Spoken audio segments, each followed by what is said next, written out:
Friends, good morning. तर आज आपण बघणार आहेत नवीन टॉपिक, ते म्हणजे morphology and study of bacteria. हा मायक्रोबायोलॉजी मधला अत्यंत इम्पॉर्टंट असा टॉपिक आहे. So let's see one by one.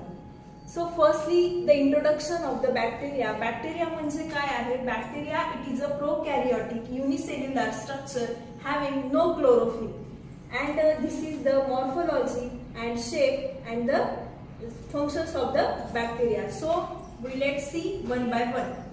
Morphology मध्ये साइज आहे बॅक्टेरियाची 2 to 10 मायक्रॉन्स इन लेंथ. आणि बॅक्टेरिया आपण सहजासहजी नाही बघू शकत, तर बॅक्टेरिया पाहण्यासाठी आपल्याला मायक्रोस्कोपची गरज असते. त्याच्यानंतर यामध्ये दिला आहे की शेप्स कोणते कोणते आहेत बॅक्टेरियाचे. तर पहिल्यांदा आहे कोकाय. कोकाय हा बॅक्टेरिया, त्याचा शेप असतो rounded shape, as like that. Rounded